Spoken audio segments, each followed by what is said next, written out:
Guess whose stock just went up, Golden Boy?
Hello, guys, and welcome back to another show, another live stream, another video on the channel.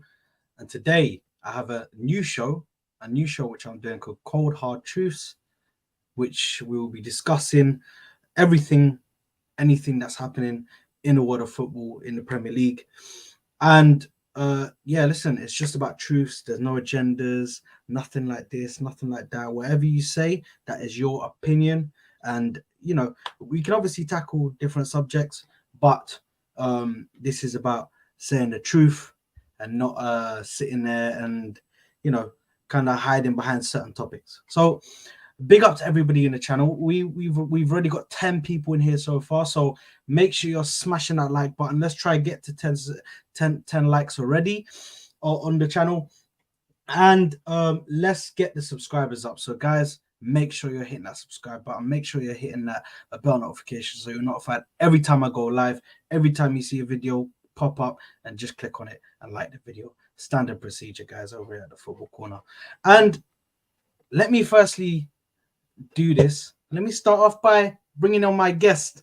And when you talk about not having agendas and not this, and speaking absolute truth, and just spitting out absolute truth, I had to bring one guy on for the first episode. There was only one guy I could do, because this guy doesn't care. He doesn't care if you like it. If you don't like it, he don't care. He'll tell you the truth same way, same how. He don't care. So I'm going to bring on my guest, and you've seen him before. You'll see him again. It's none other than Judge Mo. Big up. Yo, what's up, people? How's everybody doing? I hope everybody's great. Thank you so much for having me on, Saad. Absolute pleasure being here in your first episode of the Cold Hard Truths. People won't like it, but you gotta take it. You know what I mean? Everybody hit that like button and enjoy the show. It's gonna be the truth and only the truth, even though you guys think we have agendas. Agendas will agenda, but it's only the truth. Big up to yourself, man. Big up to yourself. And I just seen here, obviously, Trent's lawyer sent him this comment was from 1:40 in the afternoon. Earlier he just sent it. But big up to Trent's lawyer. Said Chelsea just need Kai Havertz back on loan to help with the attack, and top four is a reality. Listen, we will get into that, because we will be discussing whether Chelsea can make the top four, but we'll get into that. That'll be part of the show. Jab saying no Odegaard at the Euros and no Haaland either. Listen, where was Haaland, man? Where was Haaland? That's all I'm going to say, man. He's injury record. I don't know, man. We're going to have to see, man. We're going to have to see. But big up to yourself. Big up to Brian. Big up. Big up to MDO in the building. Like the video. Come on, guys. Like the video up. Jab saying Judge Mo doesn't rate Ahmad. Who is Ahmad? Truths. Oh my God, Manchester Ahmad United Diallo, fans. I think it is. I know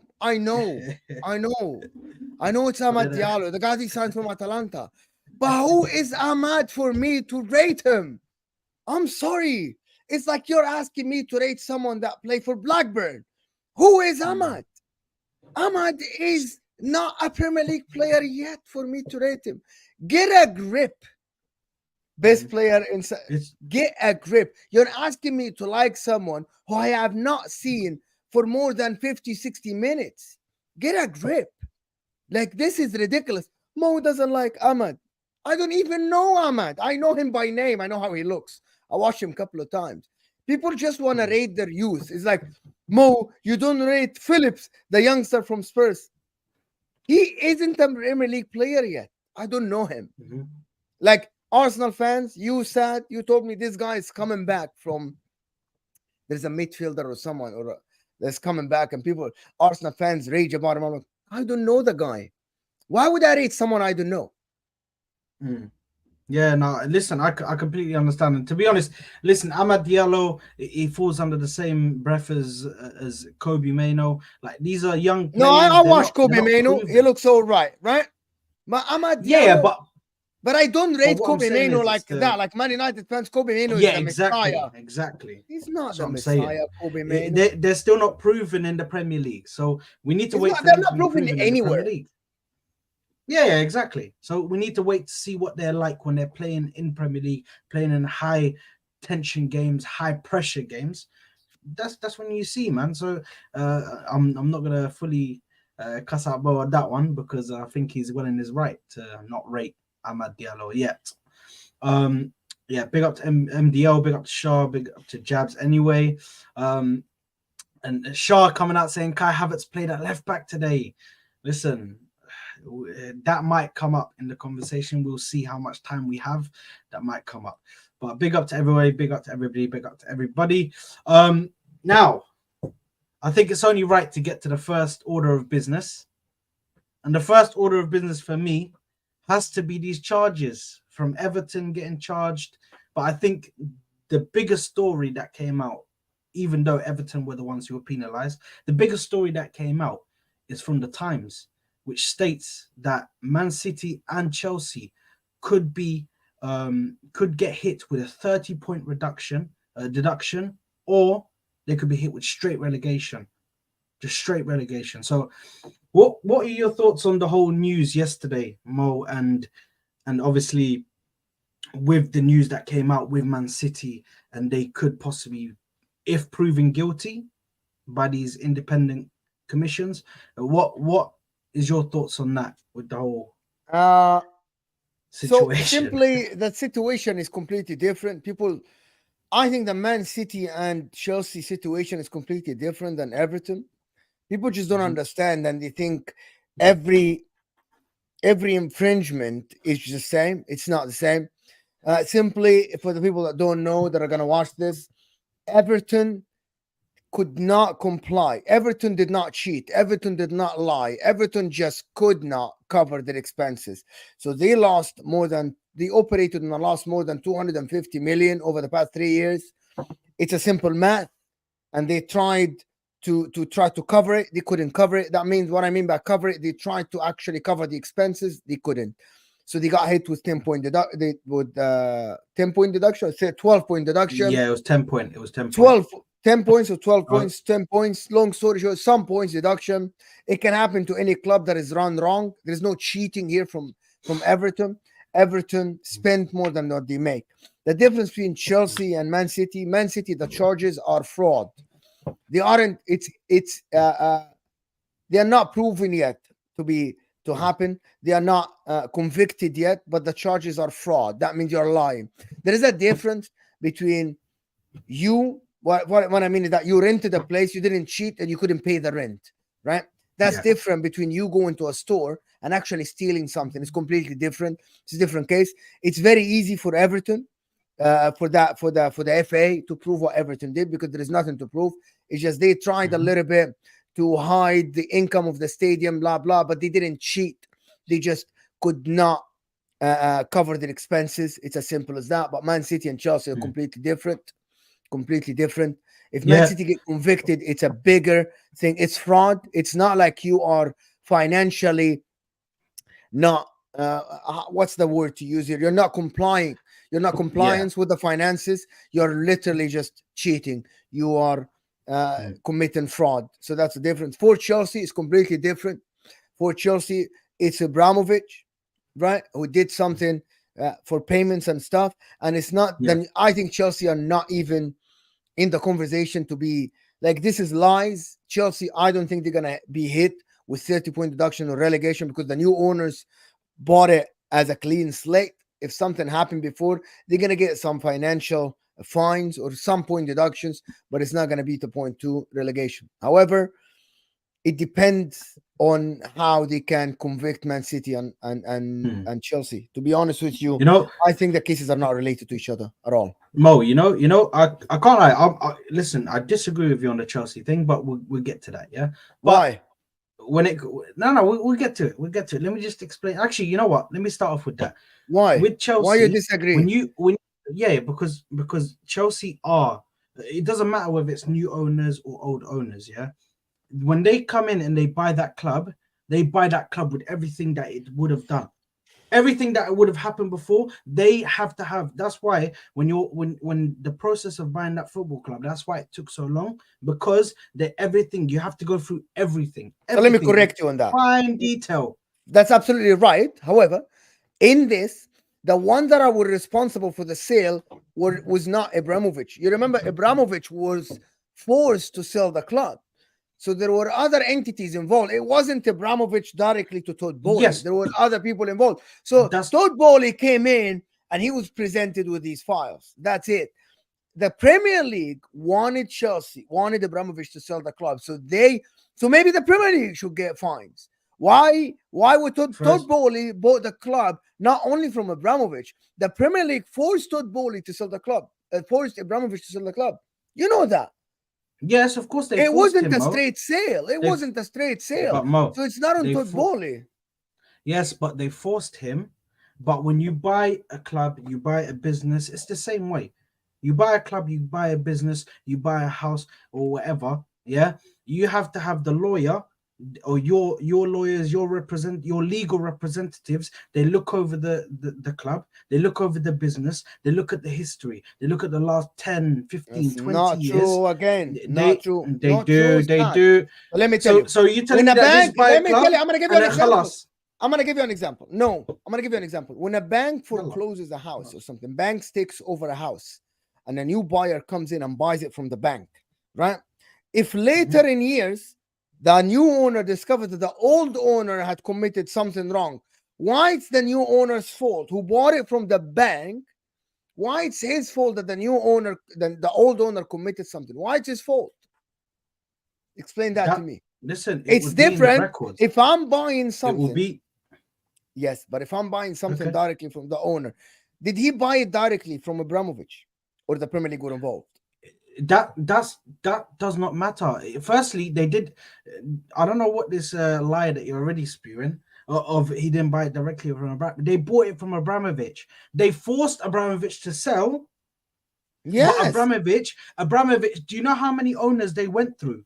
Do you know how many owners they went through before they got Todd Bowley? Because Abramovich was saying, no, I don't want to sell to him. No, I don't want to sell to him. He put to them, he said, I'm not going to sell my business until they follow this criteria. So they have to spend such and such for the first 7 years. They have to input enough money within the first 7 years of owning Chelsea. Yeah, they have to put that much. They also have to wait a certain amount of years before they take any money out. So he's already put parameters there for the new owners to comply with. So Abramovich wasn't just selling to nobody. Todd Bowley was not just the first one to come up and then they just sold to him. So what I'm saying is, yeah, when it comes to the financial records, you look at the financial. When you're buying a business, you look at the financial records. The financial records would state that payments went to offshore accounts. Payments went to these other accounts and that. Yeah, but they weren't from Chelsea. You don't understand the point. They weren't from Chelsea. If they were on the files, they would have been discovered. The problem is they came to the light now, Habibi. So Todd Bowley, when he bought the thing, he had no idea. Do you understand my point? Todd Bowley had no idea, because if these were legit payments, they would have been in the files. They're not in the files, Saad. I think your hate for Chelsea is blinding you. No. I put my when I started this conversation. Listen, I said it's cold hard truths. So I'm telling you the truth. You just don't want to. I put my bias aside. You are blinded by hate. So hold on. Firstly, a big up to Hassam, because Hassam's just raided the thing. So big up to Hassan, big up to everybody here who's from Hassan. Look at this guy, Hassan TV. Hit the Now, like big up to button, yourselves, my people. people, man. Subscribe to Hit the the channel like if you're button, man. new. Let's Come on, get man. Sad to 1K, people. Hit the like Please, button. guys, Come man. on. Please, please. Like the video. I'm fighting this guy here on the stream. He just wants me to say that Chelsea are guilty. And I'm admitting Chelsea are guilty if they are found guilty. But it's not on Todd Bowley. You just don't want to. You're not but understanding nobody. the point. Listen. You're not understanding the point. Nobody said that Todd Bowley is to blame for the actual. Why does he have happened, to pay? Come on. But they still are gonna get the. Okay, hold on. They're still gonna get the either point deduction, the fine, simpler, the what's it called? Sad. I don't know how to explain to you simpler. If these were actually payments that was done and they were in the books. So a new owner, Todd Bowley, is coming in, he's reading the books are clean or whatever. The books are the books. Later, emails were leaked or new emails were leaked that Chelsea are committed frauds under the table and they weren't in the books. Why is Todd Bowley's fault? No, but they weren't even included in the files. But what I'm saying it was from Abramovich's pocket. Okay. If we just put that aside, yeah. If we put aside that Todd Bowley is not at fault, yeah. Let's say Todd Bowley is not at fault. Yeah, it's not at fault. Yeah, let's say he's not at fault. Yeah, the club will still have to pay. They'll still have to pay for that crime. They will have to pay. So let me ask you something. If we come now and in 1919, Arsenal bought their way into the top flight in 1919 after World War I, would you have to pay for the crimes now? No, but that's completely Why not? Different. Why completely not? Different. Because firstly, yes. that the statute that didn't happen. The time has passed. We can't prove it. The time has passed. The time has. What do you mean? There is nothing called the time has passed. Hey, in the UK, there is no. Okay, so let me explain to you something you don't know. Here we go. Right? In the UK, there is no statute of limitation. Does that make sense? So firstly, guys. So what we're doing now, yeah, is Mo is bringing up stuff from 1919. We've just seen it, ladies and gentlemen. I don't even know if that's true. You know what I mean? It is. I don't know if that's even true. But like, I have no idea if that was even true. Does that mean? I'm just giving you an example. I'm trying to give you an example. From records, but I get what you're saying.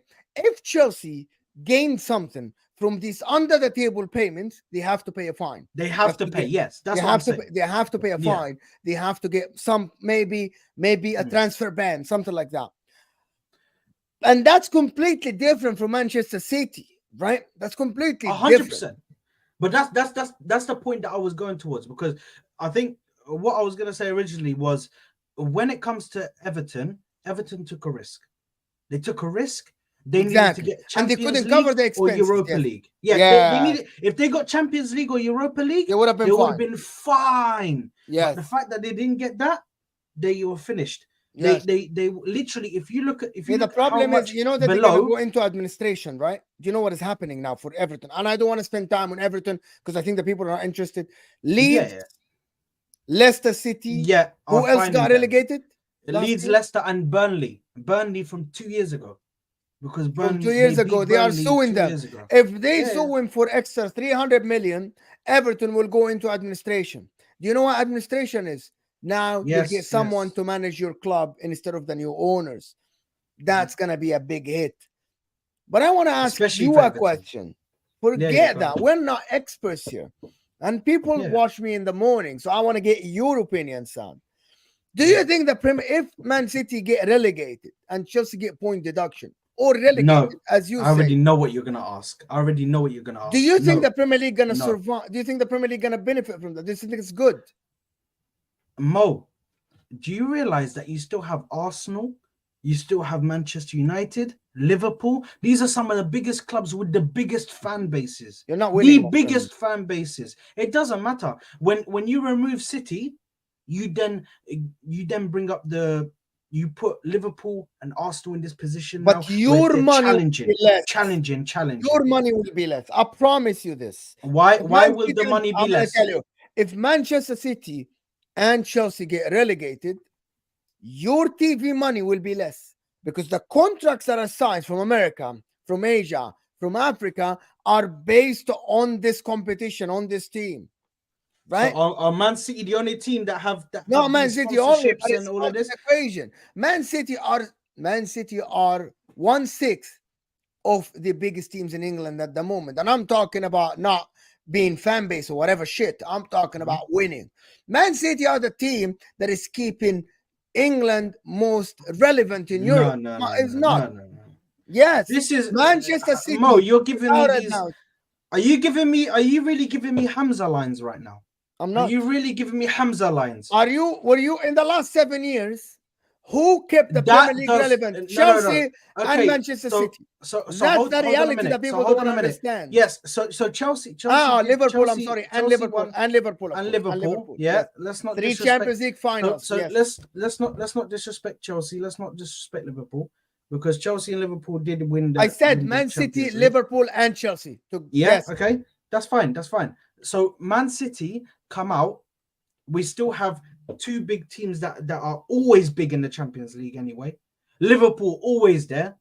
Yes. It just so happens that this season Liverpool weren't in the Champions League. It just so happens now that Liverpool the weren't reality in the Champions League. Yeah. Pep Guardiola is keeping is 20% or 25% of the Premier League brand at the moment. At the moment, what did you say? Pep Guardiola is 25% of the Premier League brand at the moment. The value of the brand. That's crazy. That's not crazy. That's crazy. Who is Eric Ten Hag? Mikel Arteta is all right. Mauricio Pochettino is so-so. Unai Emery is so-so. It's Pep Guardiola. Jurgen Klopp, exactly. Jurgen Klopp and Pep Guardiola, the brand of the Premier League now. People just don't want to admit that. I'm not saying they're not guilty. If they are guilty, fine them. Transfer ban. If you relegate Man City from the Premier League, Pep Guardiola is going to jump ship. Wherever league he's going to go to, okay, this 20% of the Premier League is going to go there. I promise you this. You're not, like, I'm an international fan. I'm telling you this. Pep Guardiola is 20% of the Premier League's brand at the moment. It's crazy talk, but it's reality. I'm saying if they are found guilty, fine them, deduct points, transfer ban. Relegate them, absolutely stupid. Relegation, I guarantee you now, you relegate Manchester City, nothing will happen. Nothing will happen. Wow. The league will still be as big as it is because of contracts that they have. Because not only if you look at the fan base and you compare the international fan bases of Arsenal, of Manchester United, of Liverpool, and you compare them to City, it's night and day. The numbers are severely different. It's night and day. It's completely different. What numbers? I'm sorry. The numbers of international fans across the globe that support these clubs. Manchester United, Arsenal, Liverpool, these are massive global conglomerates. Manchester City is the new boy. Yes, this is what people don't know how to differentiate from. Yeah, they don't know how to differentiate the fact that Man City is a successful club, not a massive football club. They are successful because the way they have built their club and the way they have spent very well and transformed their youth setup, transformed everything, meaning they can be as successful as they are right now, winning multiple league titles, winning Champions League, winning the FA Cup, the League Cup. He was winning it year after year after year because of how they structured the club. Man City are a successful club. They are not a big club yet. They will be because we're now moving to a new generation, Mo. A brand new generation where more people will be like, I want to wear a City shirt. I like Haaland. I like De Bruyne. I like Alvarez. All of these players. I like Doku, so I want to go and wear a City shirt. I'm supporting City now. So within the next 10 years, I think their fan base will increase. Yeah, okay. Very much. But for now, I think they're a successful club, not a big club. And I can say that even if they get relegated now, you don't think people sit around the world. Firstly, you don't think people sitting around the world watching Manchester City. You don't think kids in New York send their kids to Manchester City Academy. You don't think Manchester City Academy in Asia, people would send their kids to Manchester City Academy, not Man United Academy or Arsenal Academy? You genuinely sit here and tell me that a parent in Malaysia, okay, is gonna send their kids to Arsenal Academy over Man City Academy? Tell me with a straight face that if you have a kid and you have a choice between I'm not saying Arsenal because I'm an Arsenal fan, but in Manchester United Academy, and if you're a parent and you live somewhere outside the UK and you have a choice between Manchester City Academy and Manchester United Academy, you would send your kid to Manchester United Academy. Tell me that with a straight face. But that doesn't even matter. That doesn't even matter. Because Mo, you're looking at it like this. That's how you grow fan base, my man. That's how you grow fan base. Mo, you're acting like I am sitting here. I'm gonna relegate City. City can never come back to the Premier League. Do you all understand the players that will leave? 1 year? What do you think? It's all the gonna be 1 year. Will leave? You think the players will stay? There'll be a portion of the players. You're setting them back 5-6 years. Pep will go 100%. Pep will go. Okay. Pep will go even if they don't get relegated. You don't understand that what happened. Pep will go even if they don't go relegated. Can I paint a picture for you? Forget them coming back. Can I paint a picture for you? The difference between Manchester City and Juventus, when Juventus got relegated, Juventus already have a massive fan base in the world, around the world. Juventus are one of the pillars in Italy, the biggest club in Italy. When they got relegated, they came back and the Agnelli family built it again. The problem with Man City, what is this picture? What is this guy doing? The difference is, what is this picture on the screen? It's Haaland between Saliba and Gabriel. That's Haaland's parents, man. That's Haaland's parents. If Man City get relegated, it will taint them. It's not only gonna destroy them going down by points or something, it will taint them. Man City will always be tainted if they get. I'm not sure. Like, they can get fines, point deductions. If they get relegated, it will taint them. The picture is kind of like I can't imagine Man City getting relegated with these players. But anyway, you are an Arsenal fan and you want them to get relegated. Yes, because do you want your title last year? Listen, we can go into discussions and we can say whether we want and what we don't want. Yeah, if they give me I actually think people want City to get relegated because they can't catch them. I'll tell you what, if this was Aston Villa, you wouldn't care. You wouldn't have sat here and told me relegate Villa. Mo, firstly, you're acting. I'm not saying they're guilty or not guilty, by the way. Yeah, of course, nobody's saying. Because I don't know. It's alleged. Yeah, all that we know is that they've been charged. Yeah, they're innocent until proven guilty. Nobody's saying that they're guilty. Nothing like that. But what I'm saying is, even if they get relegated, I don't think it's gonna have a drastic effect on the Premier League. It's not. The Premier League is massive. So let's say, for instance, Man City lost players and then somehow they got relegated on their own accord. Is the Premier League gonna somehow do something to get them to stay in the Premier League? If they're in the relegation zone, are you saying to me that the Premier League is gonna sit there and be like, oh my God, we need to try and cook some sort of results. We need to get City above the relegation zone. Is that what they're gonna do? No, they're not. They're not. They're gonna let them get relegated because that's the game. If you get relegated, you get relegated by your own accord. You really think if I'm not 30 points, you're gonna get relegated? Come on. No. Firstly, they won't get. I'm talking about the straight relegation. The straight relegation. That's the only way they're gonna get relegated. Because I truly believe, even if they get rid of 30 points from Man City will still blitz it, and they'll probably finish like 10th. Or something like that. At worst, if they get the 30-point deduction. If Man City get a 30-point deduction, they're going to finish 6th or 5th. Bro, why you just adding extra points? So, okay. If Man City gets 30-point deduction, they can collect 60 points from now. Yes, that's fine, but it's not going to happen now. It's not going to happen now. It's going to be next year. It's probably going to happen. It's going to happen next year. 2024, when the season's over, you're going to hear about it in the summer during the transfer window and all of this. Now, if you want to ask me for my honest opinion on what's going to happen, I honestly think that this whole malarkey about, oh, they're going to get charged, they're going to get deducted 30 points, they're going to get relegated, to me, all bullshit. I do not believe not one word of it. I know exactly what's going to happen to City. They're going to give him a ban from the transfer window for 2 seasons, 2 years. Yeah, you can't buy anybody from the transfer window, and then maybe they get banned from Europe. Maybe they get banned from Europe.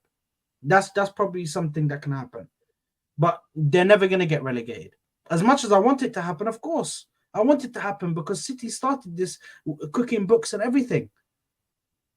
So if they have in fact been found guilty, then they don't have to worry about if they just get deducted the points. They have to worry about the teams that come after them and the teams that come after them and try to sue them, because there are teams that got beaten by them a lot and beaten to places where they, if City were not there, they could have been in their place.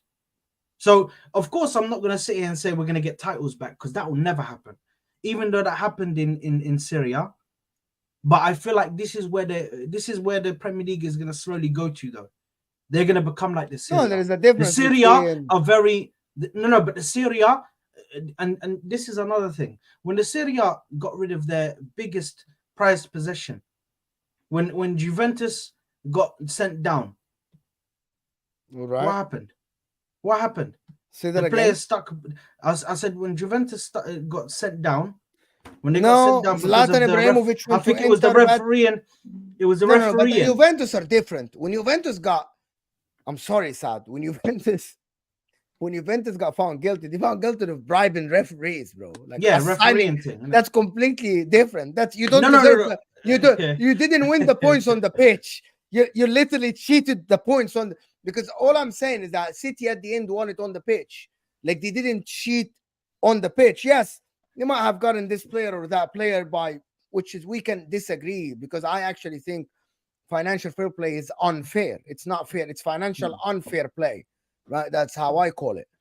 In my opinion, Juventus are completely different. Juventus literally paid the referees. You know what I mean? Like, come on. Yeah. This is completely different. Now, listen, this whole situation is going to be going on for ages. We're going to be speaking about it, because something is going to come up and then something else is going to come up.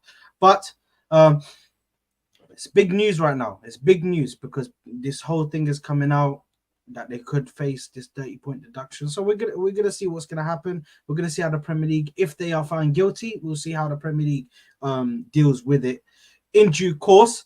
But let's move on to the next topic. And guys, please, if you're new, make sure you're subscribing to the channel. Make sure you're hitting a like. Big up to everybody who came over from Hassam's channel. This is football. Make sure you're liking the video. Make sure you're subscribing to the channel, and subscribe to Mo's channel as well. It's in the description, so we can get you can go and subscribe to his channel. Make sure you do that as well. But Mo, yeah, I want you to answer this first, because I'm gonna go into a whole thing. Can Arsenal win the Premier League this season? Yes. Do you see it as a possibility? 100%. It's one of three teams that have. It's one of three teams that have the the probability of winning the league, right? It's one of three teams that have chances. It's Liverpool, Manchester City, and Arsenal. Well, Arsenal, Liverpool, I'll put them both the same, right? I'll put them both the same. However, your percentage is not as high as last year. The reason why, you're not playing great football, and I don't know if you're going to click into gear or not. I don't know if you're going to click into gear or not yet. So I think Arsenal are going to be, you need to invest in January. You need to invest in January. You need to invest very good. You need to get a CM. You might need to get a striker if Gabriel Jesus cannot stay fit because Aiden Nketiah isn't good enough. In my opinion, you need to get a left 8 because your defense is one of the best in the league at the moment. Your midfield, Declan Rice, is great. I know Odegaard is going to come back to the form. Odegaard is a great player. He's going to come back to the form, but you need a left 8. This Jorginho test, this play Havertz midfield, it's not working because Declan Rice isn't an 8. right? You will need to have a proper number 8 that will score goals and get assists. I know Martinelli and Saka will come. Well, they'll be all right. Saka's already putting in numbers. Martinelli is not consistent because he's injured. I think Arsenal, if they get only Ivan Toney in January, as Captain Sal's saying, I don't think it's enough. I think you need a left 8. Ivan Toney is a massive risk. Why it's a massive risk? Ivan Toney plays, I'm telling you what. Ivan Toney plays in a counter-attacking team. Yes, he looks good in the eye. I told you that before. He looks good. He can dribble. He can do this and that. But Ivan Toney has not played in a position-based team all his career. He's been played from Brentford. He only played 3 seasons in the Premier League. 2 of them playing, and now he's suspended. Does that make sense? He has played in a team that play counter-attack in football. Does that make sense? Yeah, that's but it's a risk. What I mean, yeah, he looks good on the eye, but it's a risk. Yeah, 100% it's a risk. 100%. And I agree that when you look at it like that, yes, of course, Tony is a risk. But if I use the same example, I use Declan Rice. Declan Rice was not from a possession-based team. Am I correct? Yeah. West Ham is not a possession-based team. Yes. He has come in and he is literally, it's like a duck to water. Bang, done, straight. He's in there. He's been able to pass the ball. He's been able to handle the fact that we've got possession all the time, even while he's in midfield. I feel like Tony is another one of those players. He's very adaptable. Very adaptable. He can adapt to any kind of situation that he's in. You put him in a situation in the Premier League, we're just seeing this because right now Tony is on an upward trajectory. And I feel like if we're going in for players that we're going in for, yeah, if we're going in for Tony, and let's say for instance we get, because I discussed this yesterday with Ashraf and Giuseppe on my channel, I said this. So let's say for instance we go in for Ruben Neves, who we're linked to, and we go in for Tony and we get them both. Yeah, I think bringing Ruben Neves into that team and Ivan Toney, we win the league. 100% we win the league. 100% win the league. Yes, we win the league. So let me ask you something. Do you think your starting 11 at that time is better than everybody else? The whole point is that like there are small margins, of course. Nobody can guarantee winning the league. But your point is, if you get these players, you'll be the best team in the league. Ruben Neves and Ivan Toney. That's how you believe. I think so. You believe you're starting 11 with Declan Rice, Odegaard, Ruben Neves. Yes, because Declan Rice moves to the 6. Yeah, Declan Rice in the 6 now.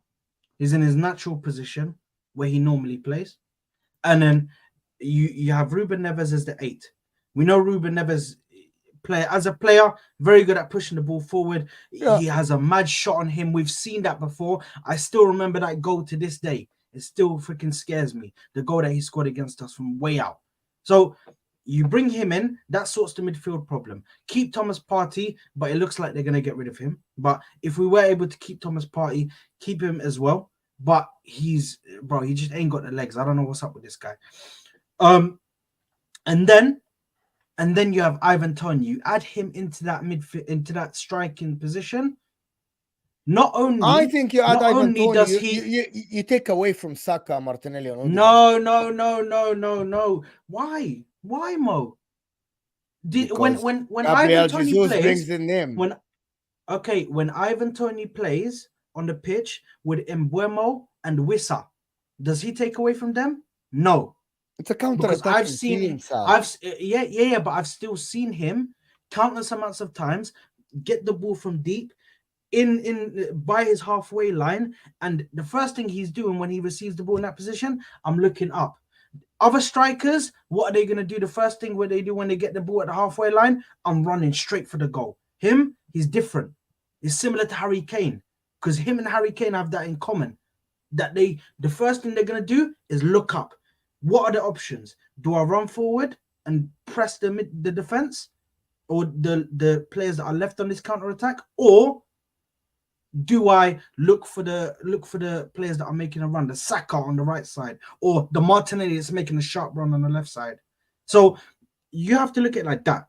Yes, in the counter attacking situations, we know we're sorted, and then it just takes him getting used to playing in that possession-based team and playing with when you have a lot of possession. But the one thing with Ivan Toney that adds to him that I think can make us win the league, yeah, is that he's very clinical. Very clinical. Yeah, he's dominant in the air. So corners are going to be good. And he's also very dominant when it comes to muscling people off the ball. I've seen him do it.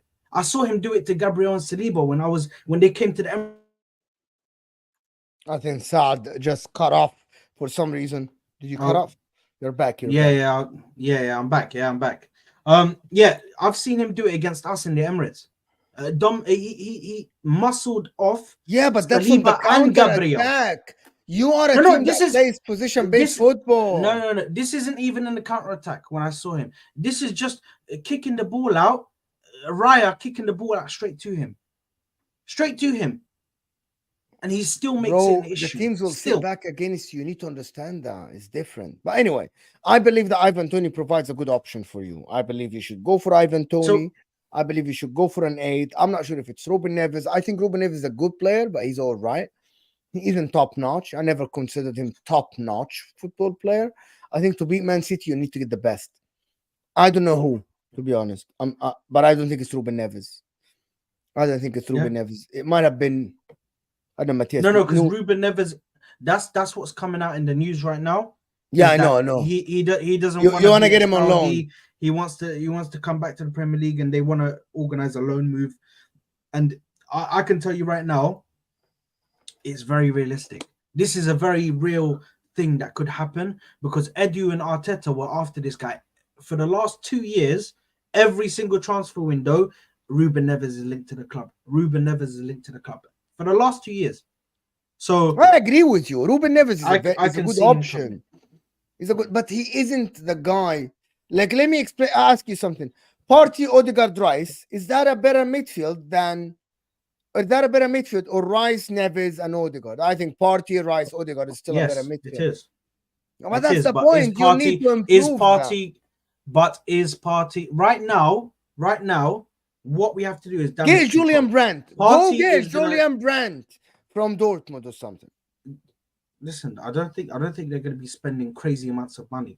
They have to. They're not going to spend crazy amounts. Yes, I don't think that's going to be a possibility during this transfer window, unless, like I've said multiple times, when they bought David Raya on loan, was that because they were planning to go crazy in January?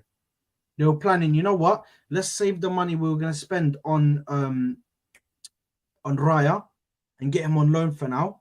Yeah. And let's put that money towards the January fund. So we can go out in January, we can get players if we need them. So this could be great planning from Arsenal, or they could be in a bit of trouble right now because we don't know with the financial fair play. We don't know with this ruling. I'm not even sure whether we are about to be in breach of financial fair play. Are we allowed to spend any? Because listen, at the same time, we haven't won. We haven't won a lot or anything apart from the Community Shield. So winning brings you in money as well as everything else. Winning brings you in money. So you need trophies. The biggest club in the world, and you bring a lot of money from commercial thing outside of. Yeah, we still do 100%. We still do, but for spending, you need to bring in enough revenue. We still bring in loads of revenue, of course. Why are you trying to catch me out, Mo? Because I'm trying, bro. The only teams who can really go out and spend like that are these big clubs: Man United, Liverpool, and Arsenal, Tottenham. These teams can, or even City. All of these teams, Chelsea, they can go out and spend. Why do you think Chelsea right now are spending? You just spent 250 million in this just last summer window. Exactly, 250 million. That's so a lot of freaking money. Yeah, because that's obtainable as a big club. That's obtainable for us because of how much we generate from our commercial deals, from the TV money to everything. And plus it goes up 7%.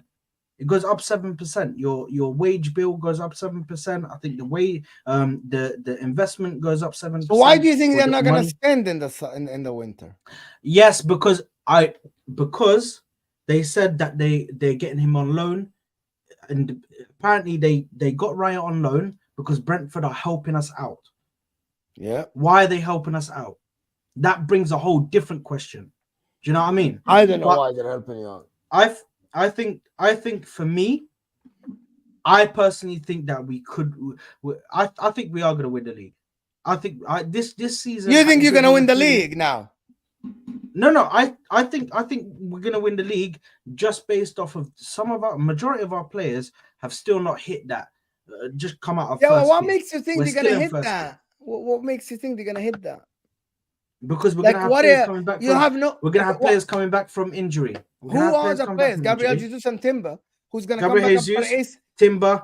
Okay, well, hold on. Odegaard. Gabriel Jesus, I give you that. Odegaard played 10 games already this season. Like, Odegaard is not coming back from injury. Yes. He hasn't played.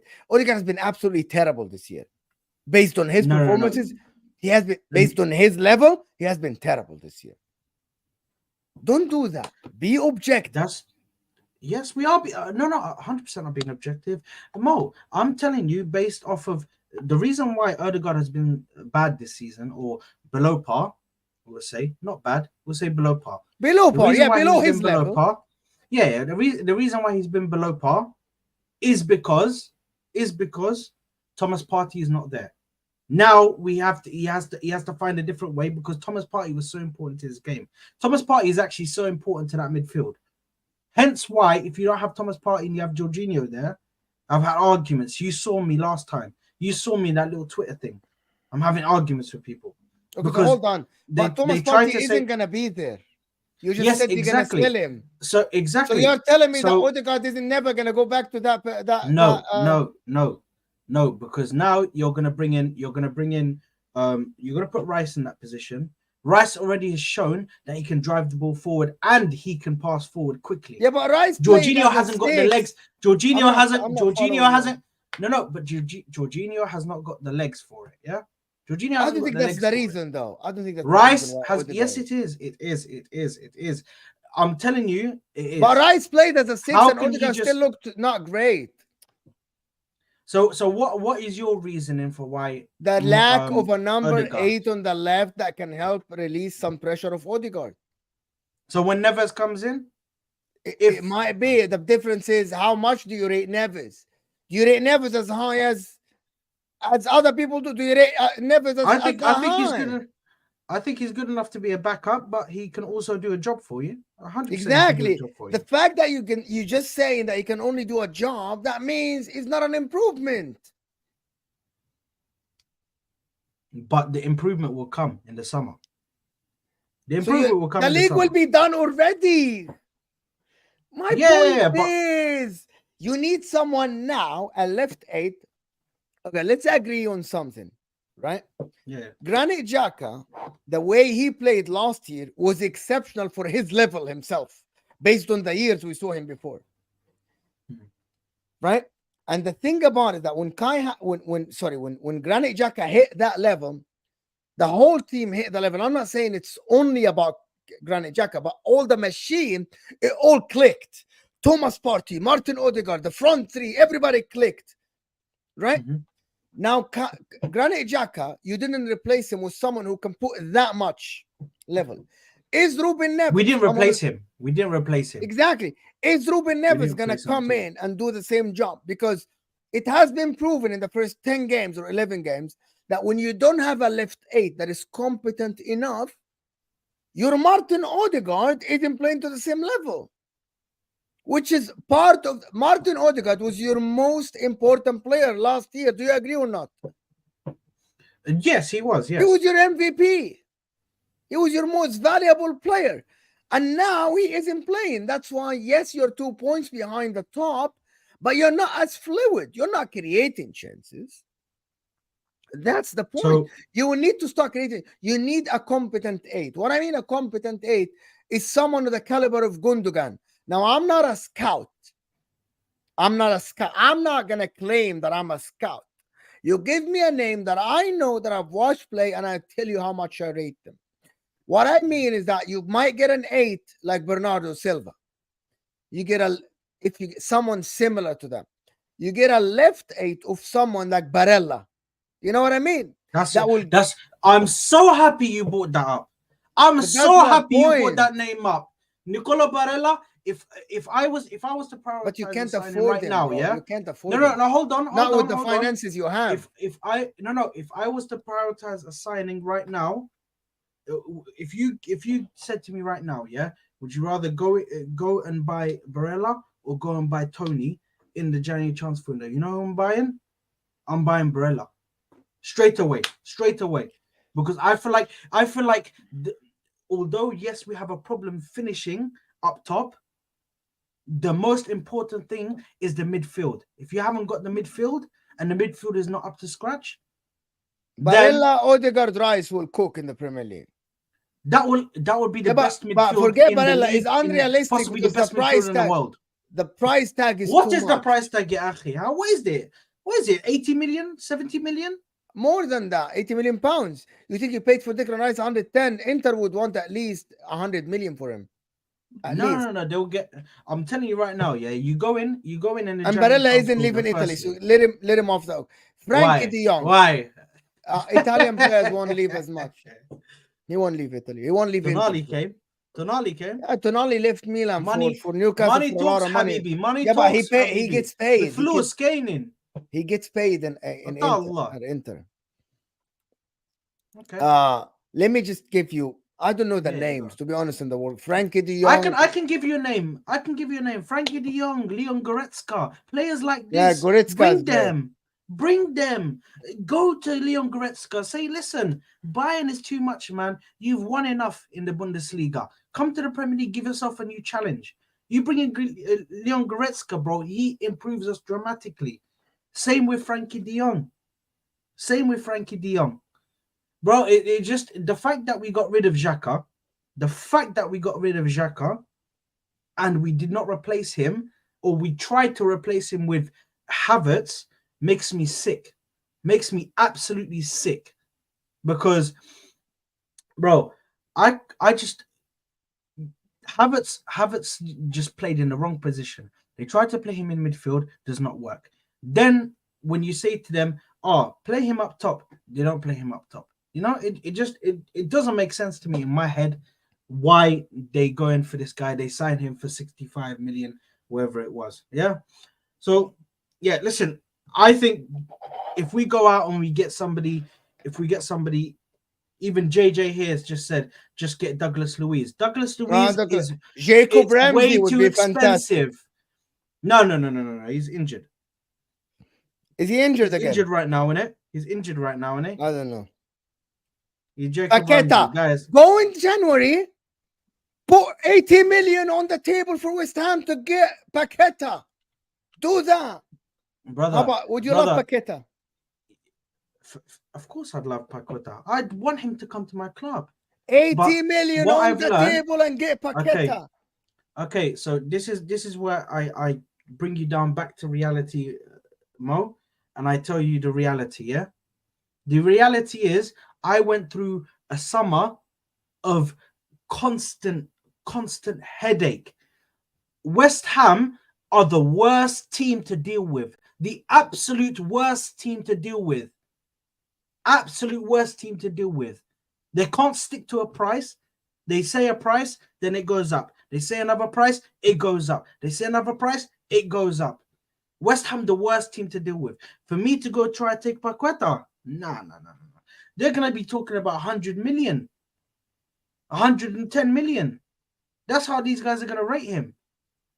Same thing if Liverpool go in for Jared Bowen. They're going to be talking about 100 million, 150 million, because they truly rate these players that highly. Yes, for Jared Bowen. No, Jared Bowen. I was talking about. Jared Bowen. Watch. When Liverpool going for him, watch how much they quote them. Watch. West Ham, they know their way around the checkbook, and they know what they need to give you. And I even see here a lot of people saying Manu Kone. I've not seen a lot of Kone. Lilian Thuram, not Lilian Thuram.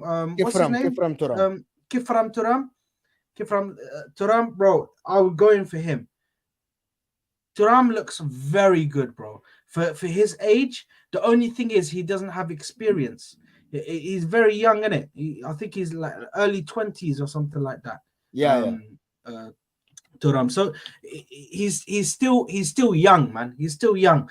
I need somewhat of a.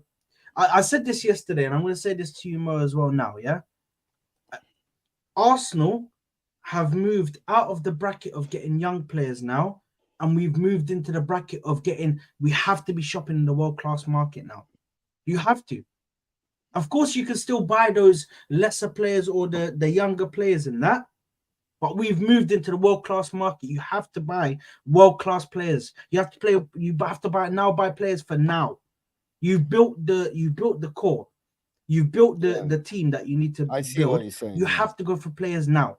If you're not, then you're going to leave yourself.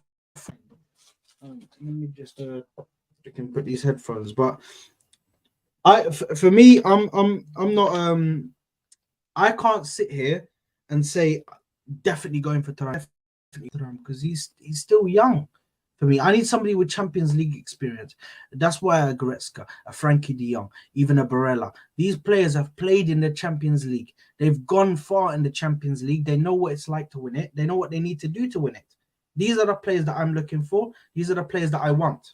You know? Yeah, I see your point. Yeah.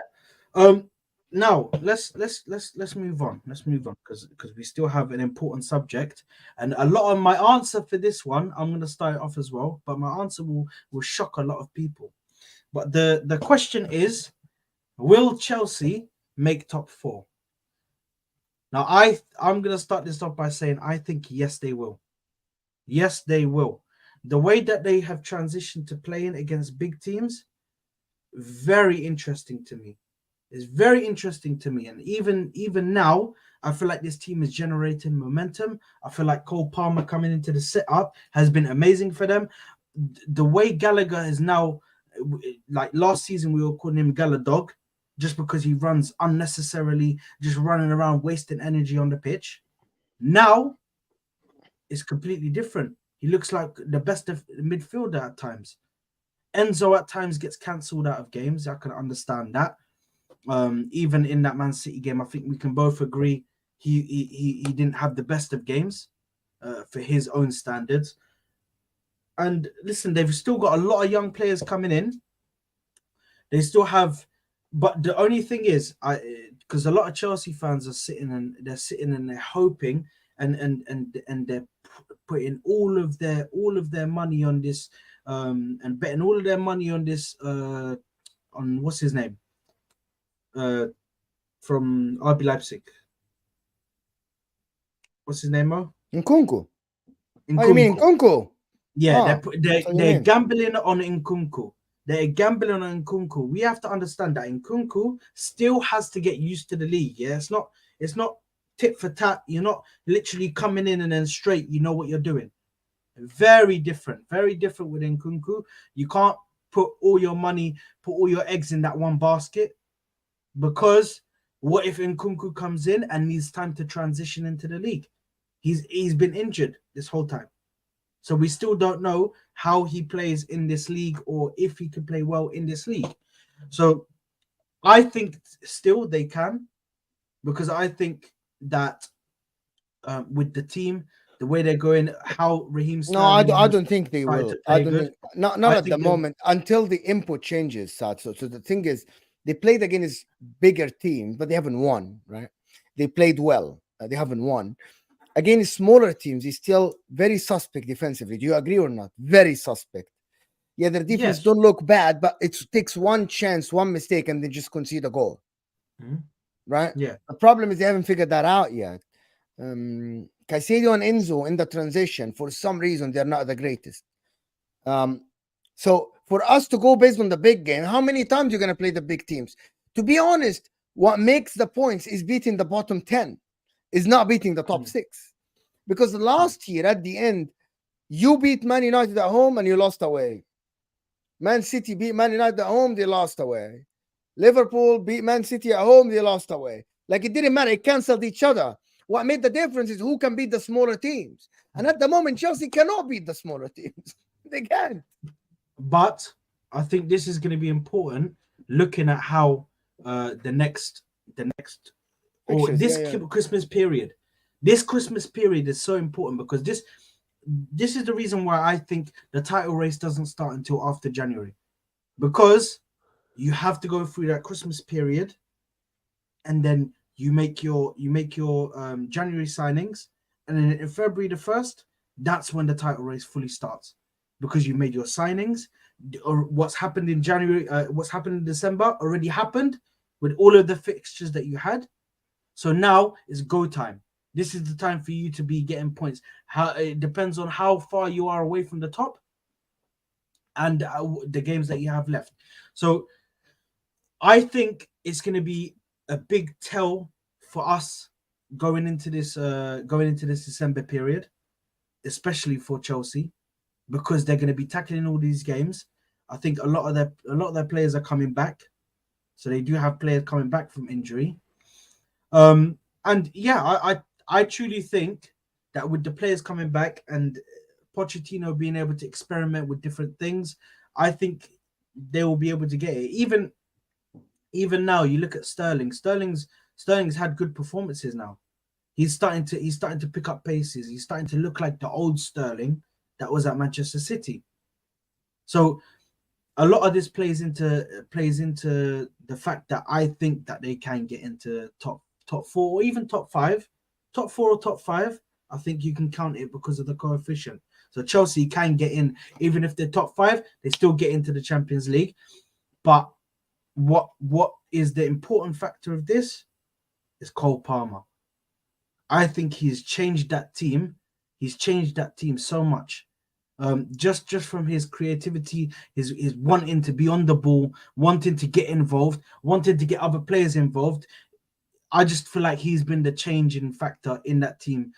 Obviously, as well as Pochettino coming in, but as from the players' basis, I think Cole Palmer is just, for a young kid to come in and change a whole club like that, it's impressive. But he's not changing the club. He's playing well, but people just getting overboard with this. He's playing well. He's playing good.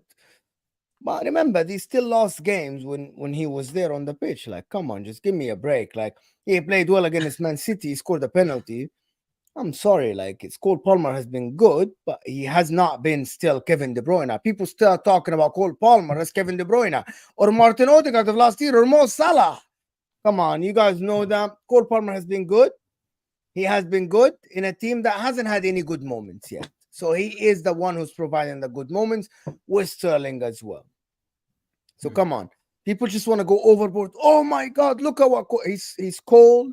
He's doing great. He's doing very good.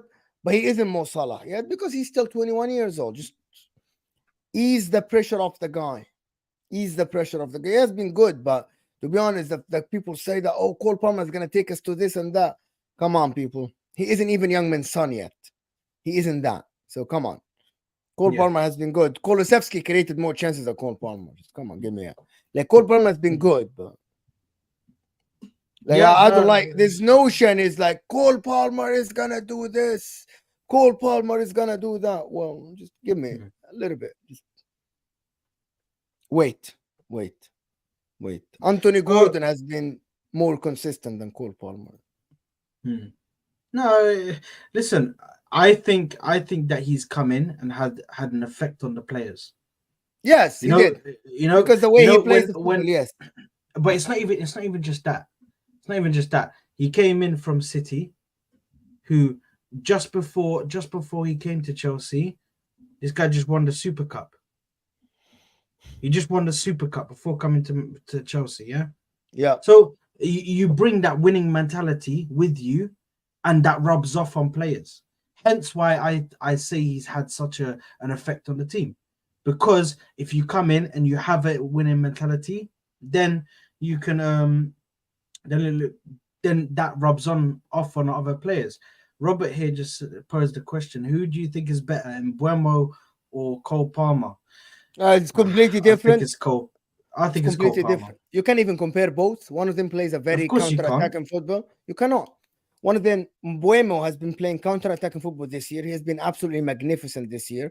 Cole Palmer is different. So I can't compare both until I see both or a long span of time. Cole Palmer, how many games he played this year? I don't think there's a fair comparison at all, by the way. At all. No. Do you know how old is Mbuemo? Yes, I know. He's 24, bro. He's 24. He looks like a 35-year-old, bro. What's up with this guy? You last said this. I showed it to my manager at work. Yeah, I said to her, tell me how old you think this footballer is. She said, is he 30, 38? Is he near retirement? I was like, no, he's 24. She was like, 24 years old. 24, bro. Yeah. But like, bro, I was shocked about when I heard he's 24, man. But listen, I think that's the last topic on the agenda for today. But firstly, guys, make sure you're liking the video. Make sure you're subscribing to the channel. Again, like I said, Footy Judge Mo, the channel is in the description. You can literally click on it. I'll show you right now. Actually, let's do a little Hassam tutorial, yeah. Hassam, Judge Mo, both of them do it, yeah. Let's just do it for you guys. So you see right here, yeah. Close the chat like that. You click right here on more. There you go. You have it right there. Description comes up. You click on Footy Judge Mo. Bang. I'm subscribed already. Go and subscribe to him. That's it. Let's get as many people as we can to Mo's channel to get it up there, get all the subscribers up. I'm just gonna quickly double check how much he's on. 5.46k, man. Come on, man. Let's get it up, man. Let's get it up. And also, if we can get this to 100 likes, if possible, please make sure to like the video and subscribe to my channel as well. Bringing daily content for you guys on the channel. But anyway, thank you very much for tuning in, Mo. Thank you very much for being here with me, my brother. Appreciate you, man. Thanks for the invite, man. Thanks for the invite. I appreciate it, bro. I appreciate it. And guys, we'll see you on the next one. Big up my people.